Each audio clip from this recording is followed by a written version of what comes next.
The pounding on my door started at 11:47 p.m., violent enough that I could hear it over the sound of the lake wind and the classical music playing softly through my home speakers.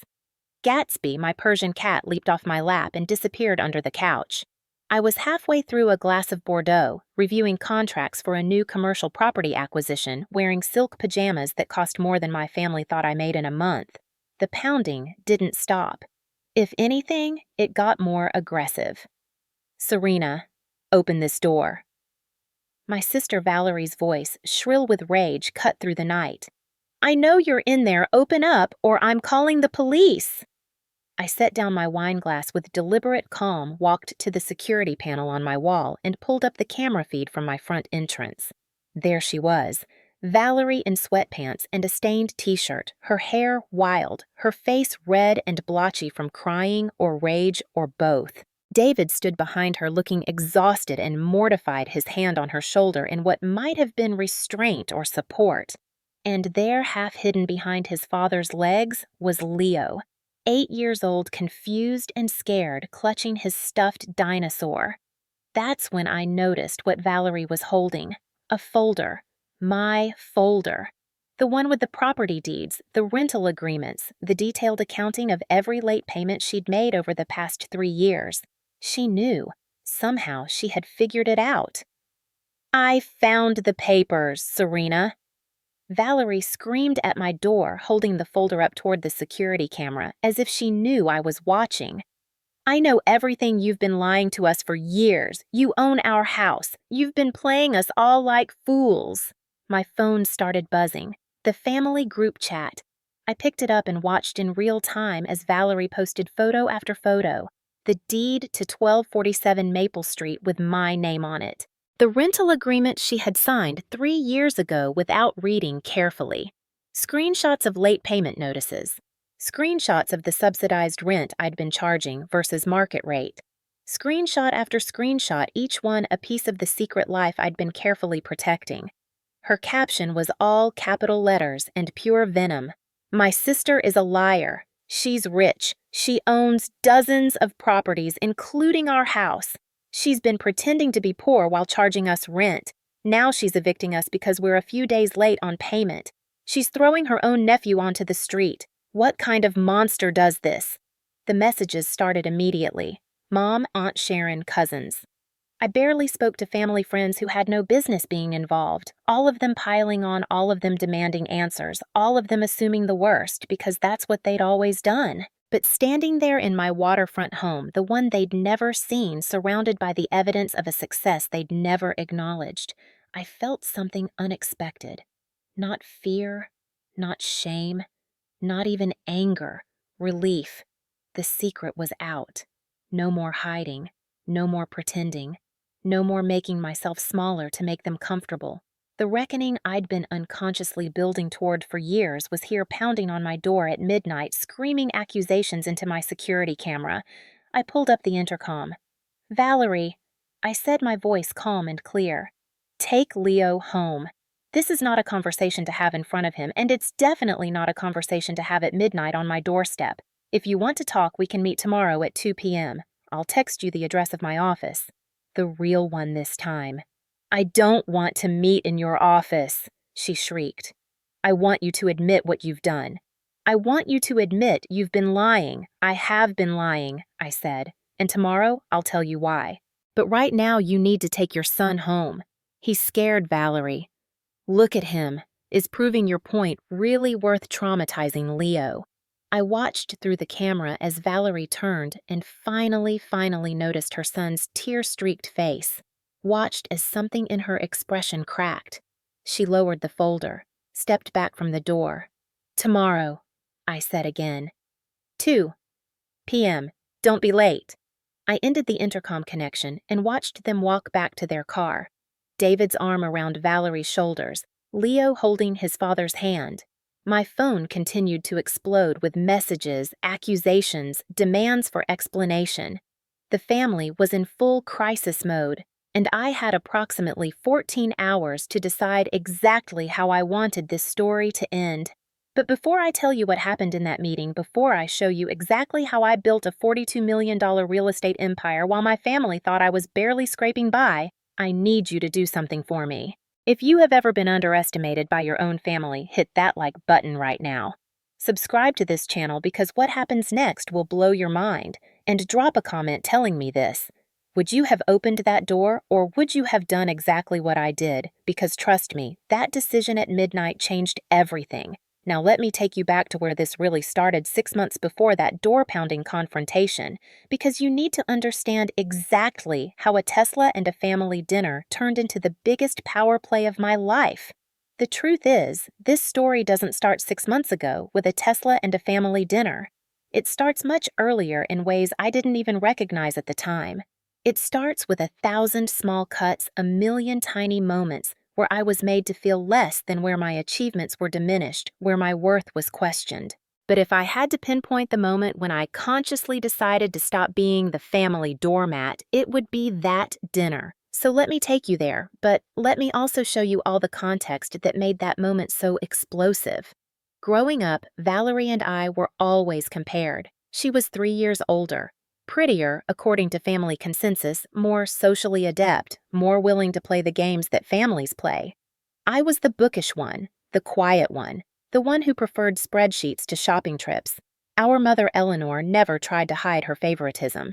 Valerie got the bigger bedroom, the later curfew, the benefit of the doubt in every argument. I got lectures about being more like my sister, about smiling more, about not being so intense. By the time I graduated college with a double major in finance and business administration, summa cum laude, the pattern was well established. Valerie had gotten married young to David, a nice enough guy who worked in middle management at a pharmaceutical company. They had Leo within a year. The family celebrated this as the natural order of things. Women were supposed to get married, have babies, create picture-perfect families.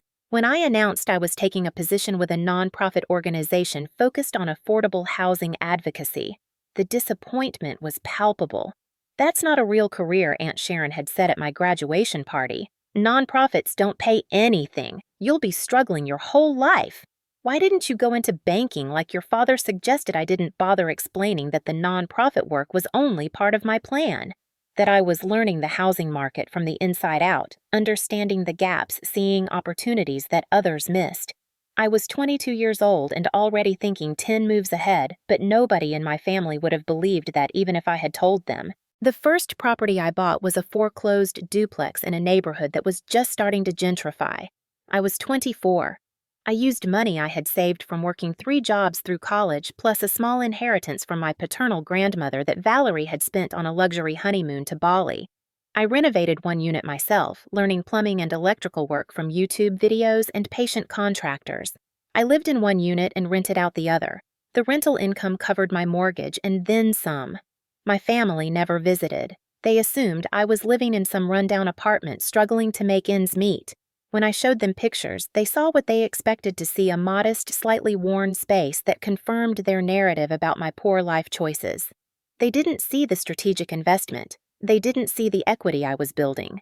They didn't see me studying market trends late into the night, identifying my next target property. By the time I was 27, I owned 4 properties. By 30, I had 8. I had transitioned from my nonprofit job to consulting then to running my own property management company. I was making more money than anyone in my family, including my father before he passed away. But I lived modestly, drove a sensible sedan, wore clothes from department stores rather than boutiques. I let them believe what they wanted to believe because correcting them felt exhausting and pointless. Valerie, meanwhile, had created an entirely different narrative for herself. She stayed home with Leo, which was fine. But she also presented herself as some kind of financial guru, constantly posting on social media about budgeting tips and investment strategies she had read about but never actually implemented. She talked about her plans to flip houses, to start a consulting business, to write a book. None of it ever materialized, but the performance of ambition was enough to keep the family impressed. The real turning point in our relationship came 3 years ago. David lost his job. It wasn't his fault. His entire department was eliminated in a corporate restructuring, but suddenly their financial house of cards collapsed. They were living in a rental that took up 60% of David's former income. They had car payments, credit card debt, and a lifestyle they couldn't actually afford. Within 2 months, they were facing eviction. The family went into crisis mode. Mom was beside herself crying to anyone who would listen about poor Valerie and her family being out on the street. Aunt Sharon started a GoFundMe. Cousins I barely knew were sharing sob stories on Facebook. Mark called me from Seattle, frustrated that he was too far away to help, but unsure what helping would even look like. I watched all of this unfold with a strange mixture of sympathy and frustration. Sympathy for Leo, who was only 5 and didn't deserve instability. Frustration with Valerie, who had spent years cultivating an image of success while making terrible financial decisions, and who was now accepting charity while simultaneously posting inspirational quotes about perseverance on Instagram. That's when I made my move. There was a house on Maple Street, a beautiful 4-bedroom colonial that had been on the market for months. The owner was motivated to sell. The price was below market value. The location was excellent. It was exactly the kind of property I had been looking for. I bought it through my LLC, closed in 2 weeks, and then approached Valerie with a proposal. I framed it as an opportunity I had heard about through my work. A generous landlord looking for reliable tenants willing to offer below-market rent with an option to purchase. Did Valerie want me to put in a good word? I had drafted the rental agreement myself, consulting with my lawyer to make sure everything was ironclad. The rent I charged them was roughly half what the property should have commanded, but it was structured as a lease-to-own agreement. They could purchase at any time within 5 years at a locked-in price. All they had to do was maintain the property, pay rent on time, and save for a down payment. Valerie jumped at the opportunity. She talked about it for months, telling everyone how she had finally caught a break, how this generous landlord saw potential in her family, how she was going to own this house and it was going to be the foundation of her real estate empire. She posted photos of the house, constantly talked about the renovations she was planning, the equity she was building. She never made a single on-time payment. Not one. I would get Alex, my property manager, to send gentle reminders. Payment would arrive 3 days late, 5 days late, once nearly 2 weeks late. I never enforced the late fees written into the contract. I just absorbed the inconsistency and the disrespect and told myself I was doing it for Leo. What made it truly unbearable was the commentary that came with their tenancy. Valerie started telling people that she was helping me, that I was so hopeless with money that she had to guide me through basic financial decisions. She told our cousin Rebecca that I had come to her begging for advice about credit cards. She told Mom that I was so disorganized that she had to help me set up a budget. None of it was true. All of it was believed. The family dinners became exhibitions of this dynamic. Valerie would hold court dispensing financial wisdom she had read in some blog post that morning. She would talk about investment strategies while sitting in my house eating dinner I had covertly ensured she could afford by charging her half-price rent. And everyone would nod along, praising her financial acumen while glancing at me with pity. "You know, Serena, you should really listen to your sister," Mom would say. Valerie understands these things. She's always been so good with money. I would smile and nod and change the subject. Because what was the alternative? Announce at Sunday dinner that I owned the house Valerie was sitting in, that I owned 4 other houses on the same street, that my net worth was approaching 8 figures while she couldn't manage to pay rent on time. It felt petty. It felt cruel. So I stayed silent. But silence has a cost. Every time I swallowed a correction, every time I let a lie stand unchallenged, I felt a little piece of my self-respect erode. I started avoiding family gatherings. I would make excuses, claim work obligations, anything to avoid sitting through another performance of Valerie's superiority and my supposed failure. Mark noticed. He called me one night about a year into this arrangement. "You're not okay," he said without preamble. "I can hear it in your voice." "What's going on?" I told him everything. About the house, the other properties, the constant disrespect, the exhaustion of maintaining a lie I hadn't even created. He was silent for a long time after I finished. "Why do you let them treat you this way?" he finally asked. I didn't have a good answer. Habit, fear. Some misguided sense of family loyalty. The truth was, I didn't really know. I just knew that changing the dynamic felt impossible, like trying to redirect a river that had been flowing in the same direction for decades. "You need to tell them," Mark said. "Not for them. For you. This is eating you alive." But I wasn't ready. Not yet. I needed something to push me over the edge, some catalyst that would make the risk of honesty feel less terrifying than the cost of continued silence. That catalyst came 6 months ago on a sunny Saturday afternoon in the form of a sapphire blue Tesla Model S. I had been thinking about buying a new car for months. My practical sedan was reliable but boring, and after years of deliberate modesty, I wanted something that reflected my actual success rather than my family's perception of my failure. The Tesla felt right. It was expensive, but not ostentatious, practical, but luxurious, a statement without being obnoxious. I picked it up on a Thursday, spent the weekend driving around enjoying the smooth acceleration and the whisper-quiet engine. Monday, I had it detailed. By Tuesday, I was starting to second-guess the purchase. It felt too visible, too undeniable. My family would see it and have questions I wasn't ready to answer. But then I thought about the upcoming family dinner. Mom had been planning it for weeks. Everyone would be there. And something in me decided that I was done hiding. If they saw the car and made assumptions, let them. If they made comments, let them. I was tired of performing poverty to make them comfortable. I pulled up to Mom's house at exactly 3:00 p.m., the Tesla gleaming in the afternoon sun. The house was a beautiful colonial that she and Dad had bought 30 years ago, now maintained by the insurance money and Social Security left after Dad's death 5 years prior. The lawn was pristine, the flower beds overflowing with carefully tended perennials, the image of suburban success and stability. Before I even put the car in park, the front door flew open and Leo came running out. He was 8 now, all gangly limbs and boundless energy, his face lighting up like Christmas morning when he saw the car. Aunt Serena, is that your car? It's so cool. Is it electric? How fast does it go? Can I sit in it? Please, please, please. His enthusiasm was pure and uncomplicated, the kind of genuine joy that had nothing to do with judgment or status. I was about to say yes to unlock the doors and let him explore when I heard Valerie's voice cutting through the afternoon air. "Leo, honey," she called, her heels clicking on the concrete driveway as she emerged from the house. "That's not Aunt Serena's car. She borrowed it from her boss to impress us. How sad is that?" She was wearing a dress I recognized from last season's Nordstrom clearance rack, though she'd cut the tags out so people would think it was current. Her hair was styled in that effortlessly perfect way that actually took hours of effort. Her makeup was flawless. She looked every inch the successful suburban mother, and her smile was pure poison. Leo's face fell. The light in his eyes dimmed. He looked from Valerie to me, confusion written across his features. "Is that true?" he asked quietly. "Did you borrow it?" I felt something crack inside me. This was it. This was the moment.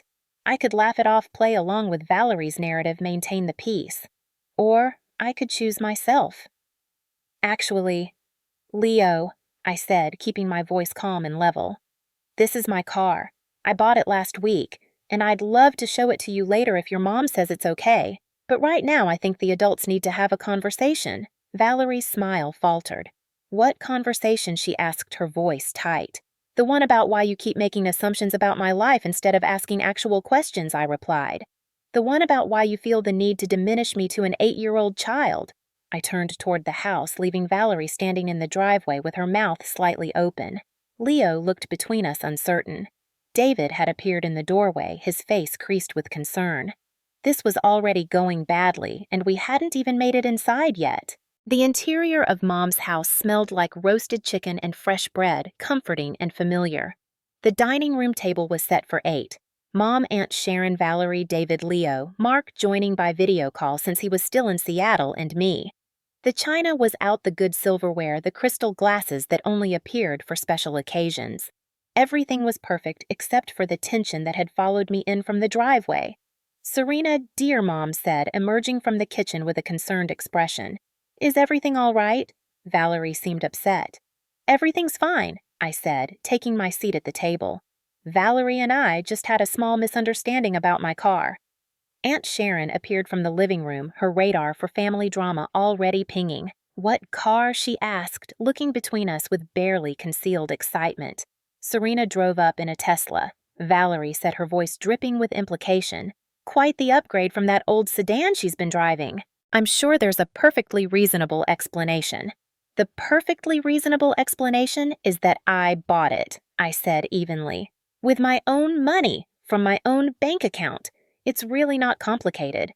"But honey," Mom said, settling into her chair with a worried frown, "those cars are so expensive. Are you sure you can afford the payments? I don't want you getting into debt just to keep up appearances." There it was. The assumption. The immediate leap to the conclusion that I must be making a mistake overextending myself, trying to be something I wasn't. Never mind that they had no actual knowledge of my financial situation. Never mind that I had never once asked them for money or expressed financial stress. The narrative was too deeply entrenched to be questioned by something as inconvenient as reality. "I'm not in debt," I said quietly. "I paid cash for it." The room went silent.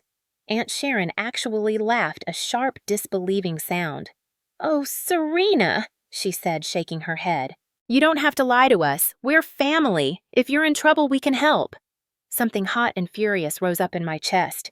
"I'm not lying," I said, my voice harder now. "And I'm not in trouble. Why is it so impossible for you to believe that I might actually be successful?" "Because we know what you do for work," Valerie cut in. "You work for that little nonprofit. Those jobs barely pay minimum wage. Unless you're doing something else." Her eyebrow arched suggestively, and the implication hung in the air like smoke. David put his hand on Valerie's arm. "Val, come on," he murmured. "That's not fair." "Not fair." Valerie pulled her arm away. "I'm just asking questions. I'm trying to understand how my little sister, who's always been so hopeless with money, suddenly has enough cash to buy a $70,000 car. It doesn't add up." I stood up. My chair scraped against the hardwood floor, the sound harsh in the tense silence. "You know what doesn't add up, Valerie. The fact that you've been living in that beautiful house on Maple Street for 3 years, making improvements, posting photos, talking about building equity, and yet you've never once made an on-time rent payment. Not once. What are you talking about?" Valerie's face flushed. "I own that house." "Well, we're in a lease-to-own agreement, but it's basically ours." "Who do you pay rent to?" I asked. She hesitated.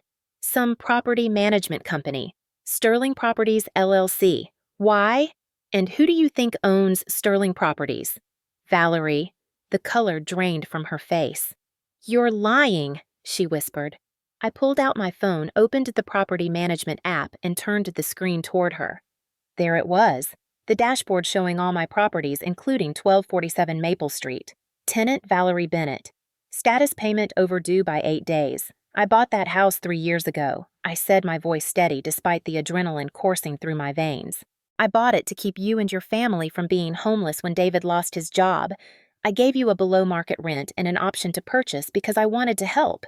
And for 3 years you've been late with almost every payment you've made. Improvements without asking permission, and you've told everyone who will listen that I'm a financial disaster while you're some kind of real estate genius." The room erupted. Mom started crying. Aunt Sharon demanded to see proof. David put his head in his hands. Leo looked scared, and Valerie just stared at me with an expression that cycled rapidly through disbelief, anger, humiliation, and finally landed on something that looked almost like hatred.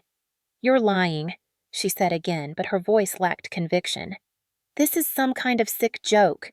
"I'm not joking," I said, "and I'm done being your punchline." I walked out of that house and didn't look back. Got in my Tesla and drove home in a state of shock at what I'd just done. My hands were shaking. My heart was racing. I felt sick and exhilarated in equal measure.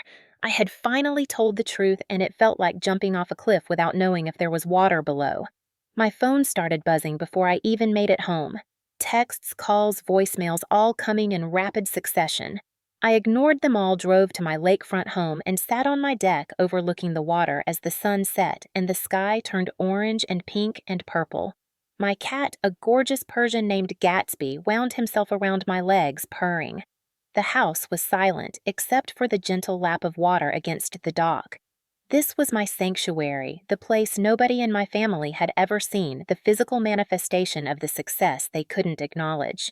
I poured myself a glass of wine and finally looked at my phone. The family group chat was chaos.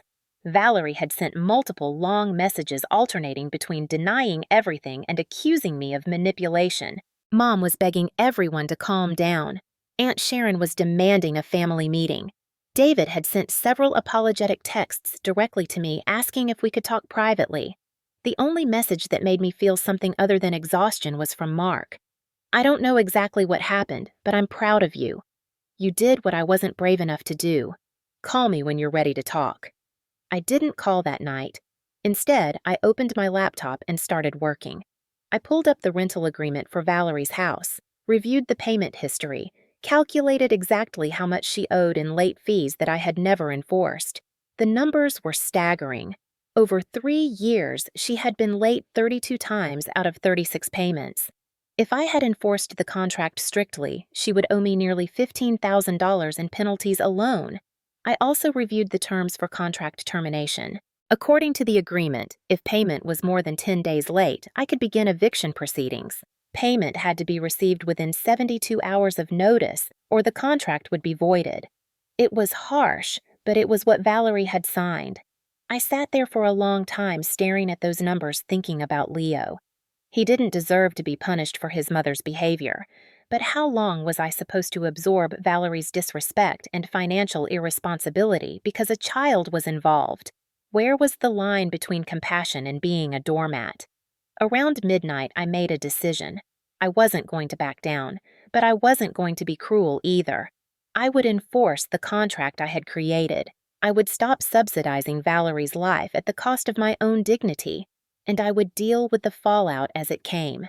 Monday morning, I met with Alex, my property manager. He was a sharp guy in his mid-30s who had been working with me for 2 years. He knew all my properties, managed the day-to-day operations, and had become something of a friend in the process. When I walked into his office and told him what had happened over the weekend, he let out a low whistle. "So you finally told them," he said. "How did that go?" "About as well as you'd expect," I replied. "And now I need you to send Valerie the standard overdue payment notice. Include all the contract terms, the late fees, and the timeline for eviction proceedings if payment isn't received." "Are you sure?" Alex asked. "I mean, I get it, but your sister, your nephew." This could get really ugly. "It's already ugly," I said. "At least now it's honest." The notice went out at 10:00 a.m. By 10:30, my phone was exploding again. Valerie called 17 times in the space of an hour. Mom sent a barrage of texts begging me to reconsider.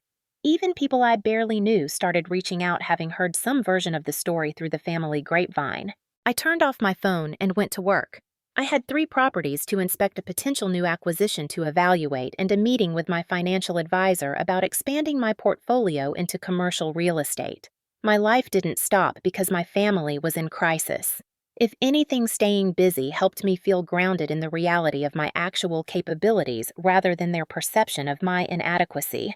That evening, I turned my phone back on to find 43 new messages and 12 voicemails. I didn't listen to most of them, but one text from David caught my attention. "Please, Serena, just talk to Val. She's hysterical. Leo is scared.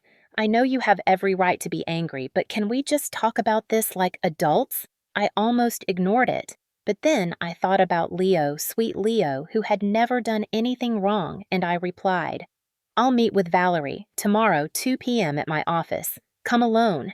The address I gave her wasn't my actual headquarters. It was one of my properties, a renovated brownstone in the downtown area that I used for meetings when I wanted to impress clients. The first floor had been converted into a sleek office space with exposed brick modern furniture and floor-to-ceiling windows that flooded the space with natural light. The upper floors were luxury apartments that commanded premium rents. Valerie arrived at 2:05 p.m. looking like she hadn't slept. Her makeup was hastily applied, her clothes wrinkled, her hair pulled back in a messy ponytail. She looked around the office space with obvious confusion, then at me with something that might have been uncertainty. "This is yours?" she asked. "This is one of mine," I corrected. "I own the building." She sank into the chair across from my desk without being invited. Serena, she started, her voice rough. I need you to explain what's happening, because I don't understand. How do you have all this? Where did this come from? I've been building this for 10 years, I said. Since I was 24. I started with one duplex, renovated it myself, lived in one unit, rented the other, used the rental income and my savings to buy the next property, then the next, then the next. I worked 3 jobs in college. I lived on rice and beans. I saved every penny. I learned the market. I took calculated risks. I built this from nothing. But you work for a nonprofit, Valerie protested. I consult for nonprofits, I corrected. About 15 hours a week. The rest of my time I run Sterling Properties, which, by the way, manages a portfolio worth about $42 million. Valerie's eyes went wide. 42 million, she repeated faintly. Give or take, I said. The market fluctuates. But yes, somewhere in that range. She stared at me like I was a stranger. But why didn't you tell us? Why did you let us think you were struggling? I didn't let you think anything I said. You decided I was struggling. You decided my choices were mistakes. You decided I was someone who needed your pity and your advice. I just stopped trying to correct you because it was exhausting and you never believed me anyway. That's not fair, she said, but her voice lacked conviction. Isn't it? I leaned forward. How many times did you offer to help me with my finances? How many times did you tell people I was hopeless with money? How many times did you give me advice about budgeting and saving when you were living in my house paying subsidized rent and still managing to be late on your payments? I didn't know, she burst out. You never told me I shouldn't have had to, I shot back. You should have had enough respect for me as a person to not make assumptions. You should have asked questions instead of deciding you knew all the answers. You should have treated me like an equal instead of a charity case. Valerie was quiet for a long moment. So, what happens now? She finally asked. Are you really going to evict us? That depends on you, I said. The contract is clear. You're overdue on your rent. You've been overdue 32 times in 3 years. I've never enforced the late fees or penalties, but they're all documented. If you can make a full payment by Thursday at 5 p.m., including this month's rent, last month's balance and all accumulated late fees, we can continue as before. How much? She asked, her voice small. I slid a printed statement across the desk. $14,867, I said. That's everything you owe. Valerie picked up the paper with shaking hands. Her eyes scanned the itemized list, and I watched the color drain from her face. I don't have this, she whispered. Even if I emptied our savings, maxed out our credit cards, I couldn't come up with half of this. Then you have one other option, I said, pulling out another document. This is a buyout offer. I'll purchase the property from you. Well, technically, you'll be relinquishing your lease-to-own rights since you never actually owned it. I'll pay you the difference between what the house is worth and what you owe me, which, given current market rates and your debt, comes to about $43,000. You'll have 60 days to find a new place and move out. After that, I'll either sell the property or find new tenants. 60 days. Valerie looked stricken. Where are we supposed to go in 60 days? I don't know, Valerie. Where were you going to go 3 years ago before I bought this house for you? Figure it out. You're creative. You're resourceful. You're a financial genius, remember? My words were harsh, harsher than I had intended, but I was tired of being gentle, tired of protecting her feelings while she trampled over mine. Please, she said, and now there were tears in her eyes. Please don't do this. I'll figure out the money somehow. Just give me more time. How much time, I asked. You've had 3 years, Valerie. 3 years to make this work, and you've treated it like a joke. You've been late constantly. You've made changes to the property without permission. You've told everyone that you own this house while I'm the one paying the insurance, the property taxes, the maintenance. Meanwhile, you've been telling people I'm the one who can't manage money. I know, she said, wiping at her eyes with the back of her hand. I know, and I'm sorry. I was wrong. I was so wrong about everything. But please, think about Leo. He loves that house. He loves his school. All his friends are in that neighborhood. You'd be uprooting him because you're mad at me. And there it was. The guilt card. the one weapon she knew would land. Because she was right. Leo didn't deserve this. But where did my responsibility to Leo end and my responsibility to myself begin? "I'll give you 72 hours to decide," I said finally. "Full payment or the buyout. Those are your options. I'm not negotiating anymore." Valerie left in tears, and I felt like the worst person in the world. But I also felt something else. A sense of relief, maybe, or power, or just the exhaustion of finally standing up for myself after years of backing down. That night, I couldn't sleep. I kept thinking about Leo, about what this would do to him, about whether I was punishing a child for his mother's sins. Around 2 a.m., my phone rang. It was Mark. "Can't sleep either," he asked when I answered. "How did you know I was awake?" "Because I know you," he said, "and I know you're second-guessing everything right now. So I wanted to call and tell you that you're not wrong. You're not cruel. You're not a monster. You're just someone who's finally had enough." "But Leo," I started. "Is not your responsibility," Mark interrupted firmly. "Yes, he's your nephew. Yes, you love him, but you can't set yourself on fire to keep him warm.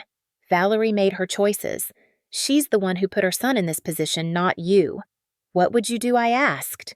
Honestly, I probably would have done this years ago, but I took the coward's way out and moved across the country instead. You're braver than I am, Serena. You're staying and fighting for your right to be treated with basic respect. That takes courage. We talked for another hour about family and boundaries and the complicated intersection of love and self-preservation. By the time we hung up, I felt marginally better, though still uncertain about whether I was doing the right thing.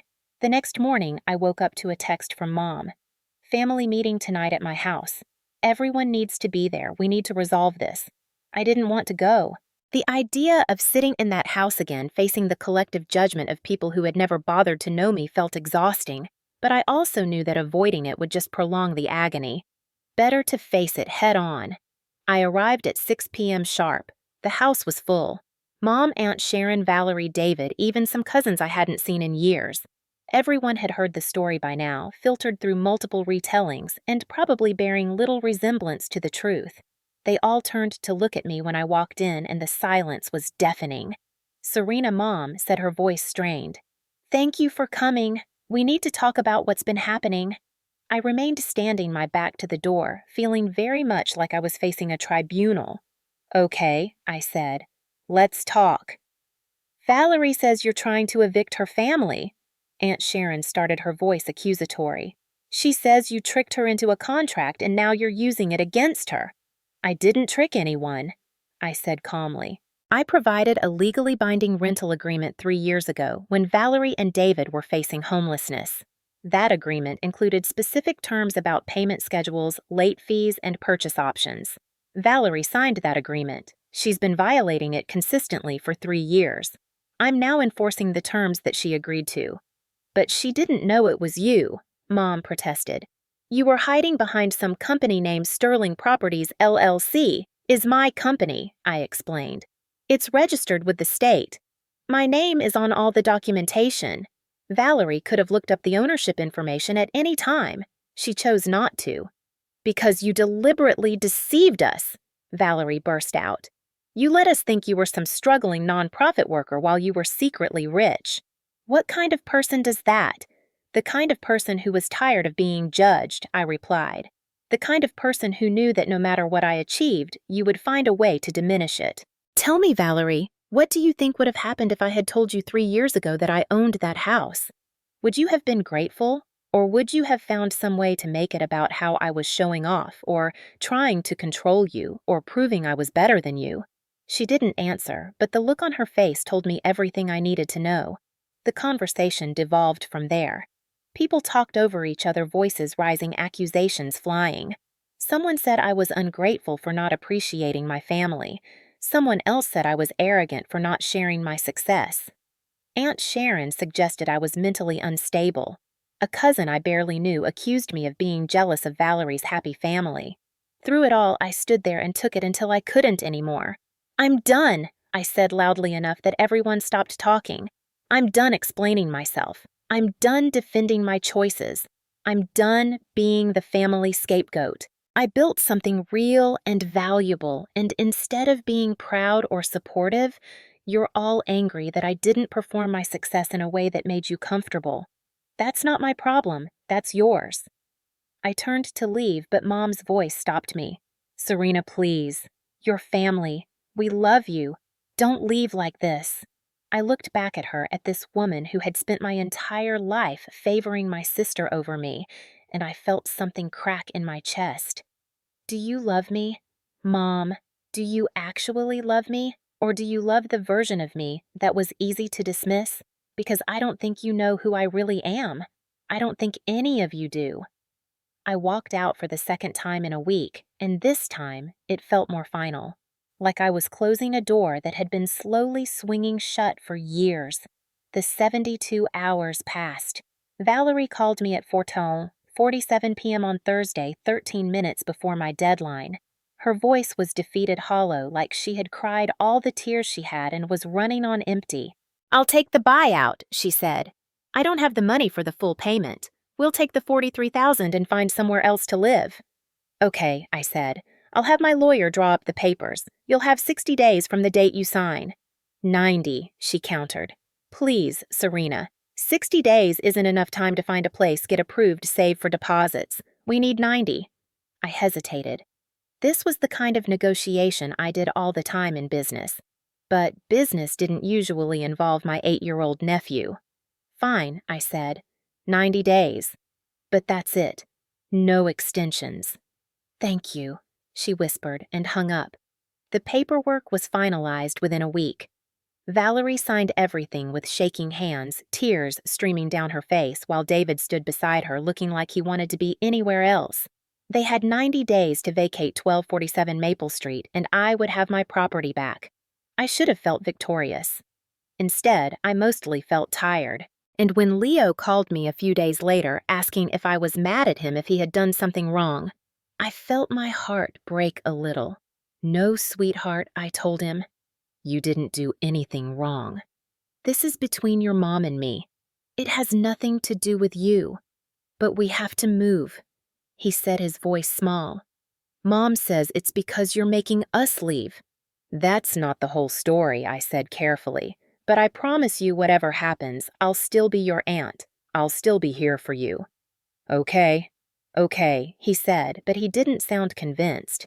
After that call, I sat in my office and seriously reconsidered everything I was doing. Was I really willing to traumatize a child to prove a point to his mother? Was my dignity worth his sense of security? I called Mark, told him about the conversation with Leo, told him about my doubts.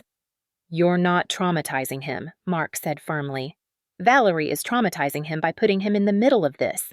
But I do have an idea if you want to hear it. I'm listening, I said. What if you found them a place, he suggested. Not another property you own. That would just recreate the same dynamic. But what if you used some of your money and your knowledge of the market to help them find a good rental? Something stable, affordable in a decent school district. You don't have to tell them you're involved. Just point them in the right direction. It was a good idea, a way to help Leo without continuing to enable Valerie's behavior. I started looking at rental listings that same night. Over the next few weeks, a strange thing happened. Word spread about what had actually occurred, and people started taking sides. Some family members stopped speaking to me entirely. Aunt Sharon sent a long email about how I had destroyed the family and would regret my choices. A few cousins unfriended me on social media, but others reached out privately. A cousin I had barely spoken to in years sent me a message saying she had always felt overshadowed by her siblings and understood what I was going through. One of Mom's friends from book club called to say she thought I was incredibly brave. Even a few of Valerie's friends from her neighborhood contacted me saying they had always suspected there was more to the story than what Valerie had been telling. Most surprising was David. He asked if we could meet for coffee, just the two of us. We sat in a Starbucks downtown, and he apologized for close to 10 minutes straight. I enabled her, he said finally. I knew Valerie was treating you badly. I knew she was telling people things that weren't true. But it was easier to stay quiet than to cause problems in my marriage. I chose the path of least resistance, and I'm sorry. You deserved better from me. Thank you for saying that I told him. It means a lot. I also want you to know that I'm trying to fix things, he continued. I got a new job. It's better pay, more stable. I'm making Valerie actually budget, actually look at our real financial situation instead of the fantasy she's been living in. And I'm not letting her badmouth you to Leo. He needs to understand that adults sometimes have conflicts, but it doesn't mean anyone is a villain. That's good, I said. Leo is lucky to have you. We talked for another hour about family dynamics and toxic patterns, and the difficulty of breaking cycles that have been running for generations. By the time we parted ways, I felt like I had gained an unexpected ally. The 90 days ticked by slowly. Valerie and David found a rental house about 4 miles from their current location in the same school district so Leo wouldn't have to change schools. The rent was higher than what they had been paying me, but manageable with David's new salary. They could actually afford it without subsidies or late payments. I never told them that I had anonymously paid their first and last month's rent through a cash donation to the landlord framed as a grant from a local charity. I never told them that I had pulled strings to get their application approved, despite their shaky credit history. Some things were better left unknown. On the day they moved out, I drove by the house on Maple Street, saw the moving truck parked in the driveway boxes and furniture being loaded by tired-looking movers. Leo sat on the front steps with his knees pulled up to his chest, looking small and sad. Valerie moved around with grim determination, her face set in hard lines. David coordinated everything with quiet efficiency. I didn't stop, didn't announce myself, just drove past and felt the weight of everything that had happened settle over me like a blanket. A week later, I walked through the empty house. Valerie had left it in decent condition, all things considered. Some marks on the walls, a broken cabinet door in the kitchen, general wear and tear. Nothing that couldn't be fixed with a weekend of work and a few $100s. I stood in the empty living room where Leo had played with his toys, where Valerie had hosted dinner parties and posted photos pretending she owned the place, and I felt a complicated mixture of emotions. Sadness for what could have been, relief that it was over, uncertainty about what came next. Alex came by to assess what repairs were needed. This place could rent for $3,000 a month easily, he said, making notes on his tablet. Maybe more if we update the master bathroom and refinish the hardwood. I nodded, but I was barely listening. I was thinking about the other 5 houses I owned on this street, about the dozens of other properties scattered throughout the city, about the empire I had built in secret because I knew my family wouldn't understand or appreciate it. What are you thinking? Alex asked, looking up from his notes. I'm thinking it's time, I said. Time to stop hiding. Time to actually be who I am instead of who they want me to be. Good, he said simply. It's about damn time. I decided to throw a party, not for my family, not yet, but for the people who had actually supported my business over the years. Investors, contractors, fellow property managers, the network of professionals who had seen me build this empire from the ground up. I rented out a downtown event space, hired caterers, put together a presentation about the growth of Sterling properties over the past decade. It was partly a business function, partly a celebration, partly me claiming my success in a public way for the first time. Mark flew in from Seattle for it. He walked into the event space, looked around at the elegant setup, the successful people in expensive clothes, the presentation screen showing charts of my portfolio growth, and he grinned. "Look at you," he said, finally stopped hiding. "It feels weird," I admitted, "like I'm showing off." "You're not showing off," he said firmly. "You're existing. There's a difference. Showing off is rubbing success in people's faces. Existing is simply not apologizing for your achievements. You've earned the right to exist, Serena." That phrase stuck with me.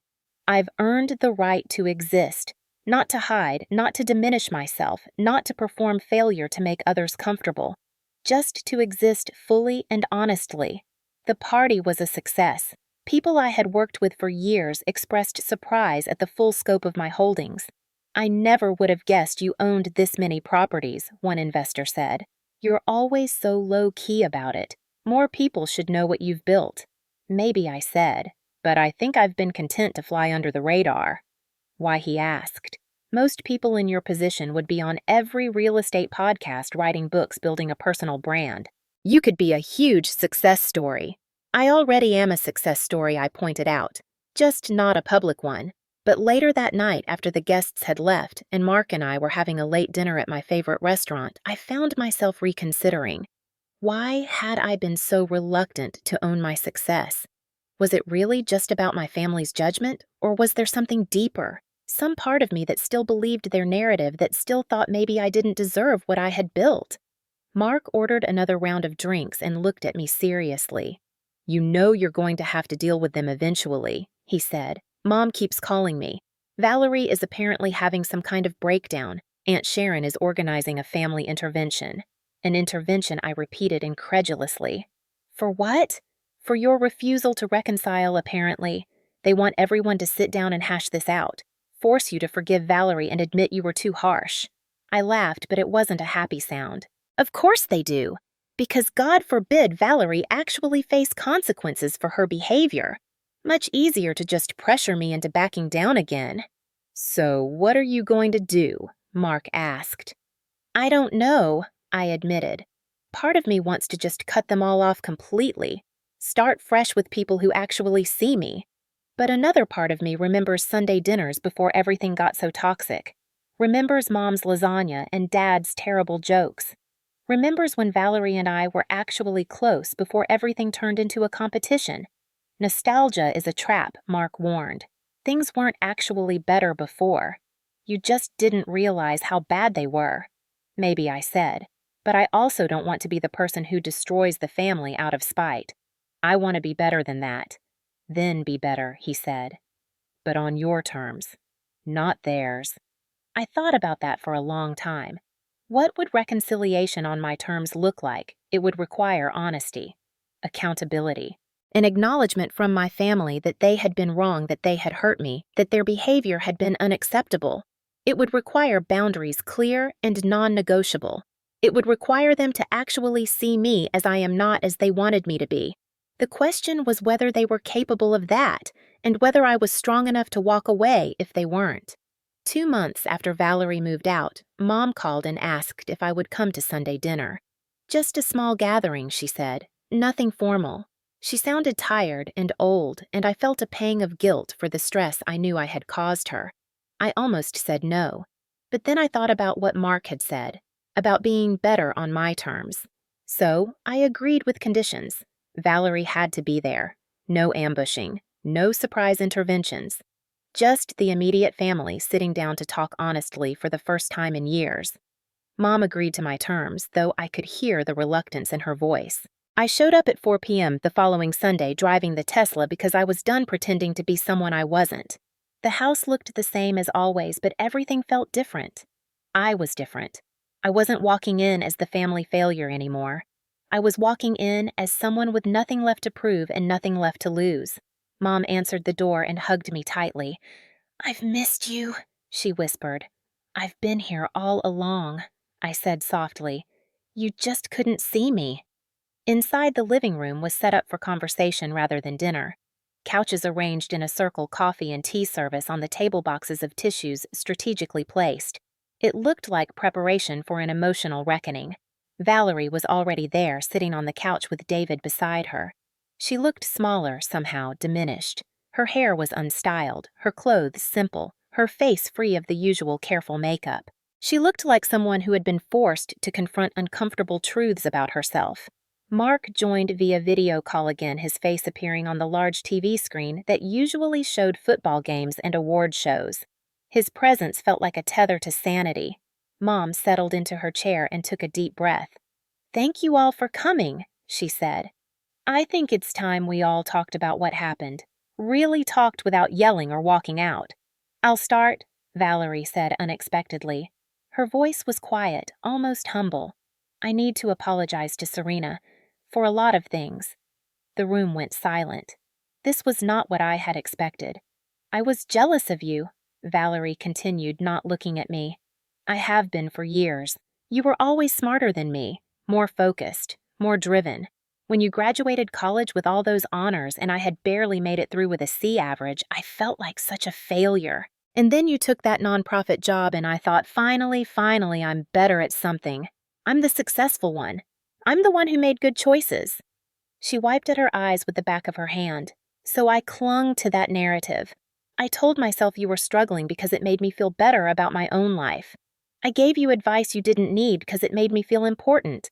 And when you started doing well, when I saw glimpses that maybe you were more successful than you let on, I doubled down on the lies because I couldn't face the truth. What truth, I asked quietly? That I wasn't actually as successful as I pretended to be, she said, that my life was held together with credit cards and luck and your charity, even though I didn't know it was yours. That I was the one struggling, not you. You lived in my house for 3 years, I said, and my voice was harder than I intended. You told people I was a financial disaster while you couldn't even pay your rent on time. You humiliated me to an 8-year-old child. Do you have any idea how that felt? I'm sorry, she whispered. I'm so sorry. Sorry isn't enough, I said flatly. Sorry is just a word. What are you actually going to do differently? Valerie looked at David, who nodded encouragingly. I've started therapy, she said, to work on my issues with competition and comparison. I've stopped posting on social media about finances because I clearly don't know what I'm talking about. I've been paying our new rent on time every month, budgeting properly, living within our means. And I told Leo the truth, that I was wrong about you, that you're actually incredibly successful and I was too insecure to admit it. How did he take that, I asked. He asked if he could still see you, she said. He misses you. He talks about you all the time. Something in my chest loosened slightly. I miss him too. Mom spoke up, then her voice trembling. I need to apologize too, Serena.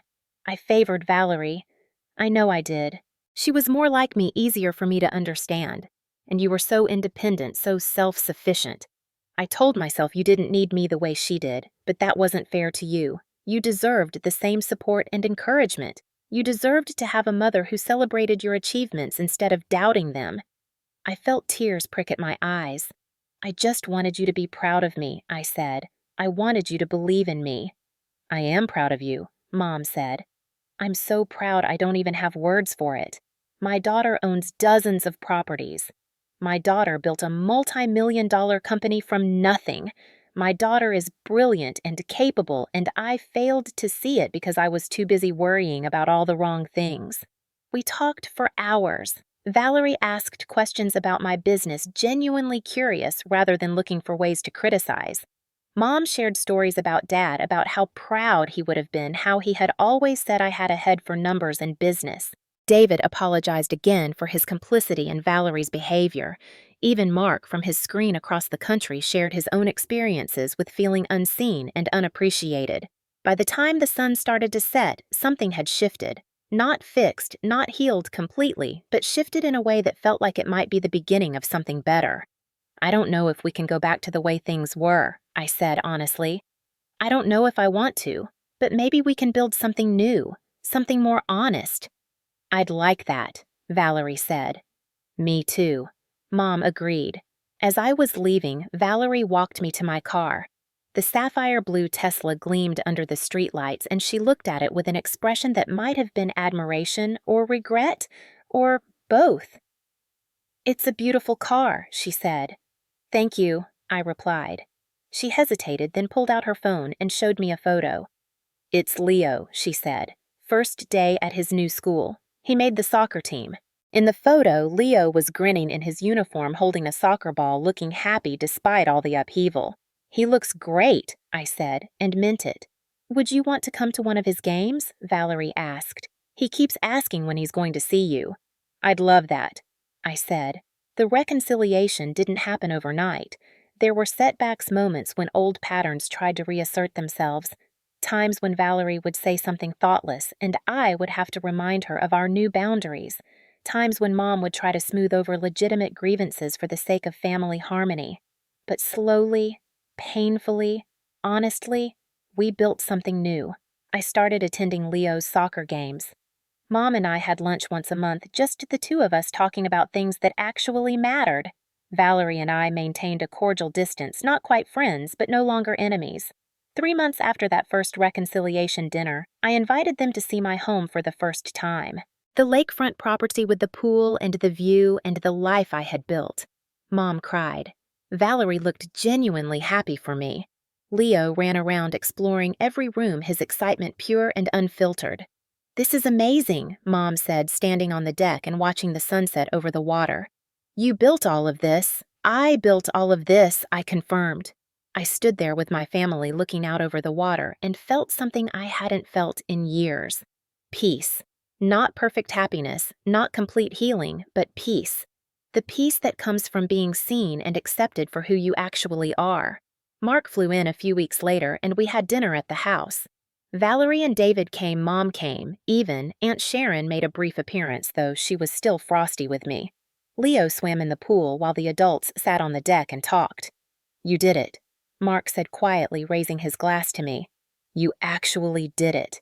You stood up for yourself and survived." "We survived," I corrected, gesturing to the family gathered around us. All of us. That night, after everyone had left and the house was quiet again, I stood on my deck with Gatsby purring in my arms and thought about how far I had come.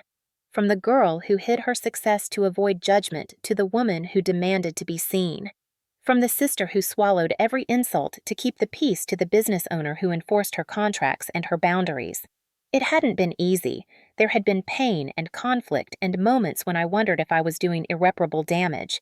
But I had learned something crucial. You cannot have genuine connection without honesty, and you cannot have honesty without the courage to set boundaries and the willingness to walk away if those boundaries aren't respected. So here is my question for you, because I know many of you watching are dealing with similar situations. When do you stop being the bigger person? When do you stop accepting mistreatment in the name of family harmony? When do you decide that your self-respect matters more than other people's comfort? These are not easy questions, and the answers are different for everyone. But what I learned is this. You are allowed to set boundaries. You are allowed to enforce consequences. You are allowed to be successful even when it makes other people uncomfortable. And you are absolutely allowed to stop playing small in someone else's story. If this story resonated with you, if you have ever been underestimated or undervalued by the people who should have supported you the most, I want to hear from you. Drop a comment below and tell me your story. Have you ever had to choose between family peace and self-respect? How did you handle it? And if you enjoyed this journey of justice and transformation, please hit that like button and subscribe to this channel. There are more stories like this, more journeys from being underestimated to unapologetic, and I do not want you to miss a single one.